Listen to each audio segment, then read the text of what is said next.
திமுக அரசின் தவறான முழுமையற்ற தகவல்களால் மதுரை அரிட்டாப்பட்டி நாயக்கர்பட்டியில் டங்ஸ்டன் சுரங்கம் அமைக்க பொதுமக்கள் எதிர்ப்பு தெரிவிக்கும் சூழல் உருவாகி உள்ளது என தமிழக பாஜக தலைவர் அண்ணாமலை தெரிவித்துள்ளார். இது தொடர்பாக அவர் வெளியிட்டுள்ள அறிக்கையில், மாண்புமிகு மத்திய நிலக்கரி மற்றும் சுரங்கத்துறை அமைச்சர் கிஷன் ரெட்டி அவர்களுக்கு கடிதம் எழுதியதோடு மட்டுமல்லாமல் மதுரை அரிட்டாப்பட்டி, நாயக்கர்பட்டி, கவட்டையம்பட்டி, எட்டிமங்கலம், வல்லாளப்பட்டி, அரிட்டாப்பட்டி, கிடாரிப்பட்டி, நரசிங்கம்பட்டி உள்ளிட்ட கிராமங்கள் உள்ள பகுதிகளில் டங்ஸ்டன் சுரங்கம் அமைக்க பொதுமக்கள் எதிர்ப்பு தெரிவிப்பது குறித்து தொலைபேசியிலும் அழைத்து டங்ஸ்டன் சுரங்கம் அமைக்கும் முடிவை கைவிட வேண்டும் என்று கேட்டுக்கொண்டேன்.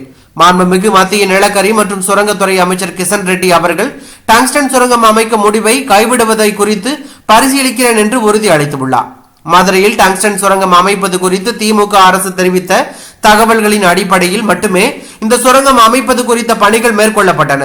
தற்போது பொதுமக்கள் எதிர்ப்பை அடுத்து திமுக அரசு நாடகமாடி கொண்டிருக்கிறது. பாரத பிரதமர் நரேந்திர மோடி நல்லாட்சியில் விவசாயிகள் நலனுக்கான திட்டங்கள் மட்டுமே செயல்படுத்தப்பட்டிருக்கின்றன. விவசாயிகள் நலனுக்கு எதிரான எந்த செயல்பாடுகளையும் நமது பிரதமர் மேற்கொள்ள மாட்டார் என்பது உறுதி என அவர் கூறியுள்ளது பரபரப்பை ஏற்படுத்தி உள்ளது.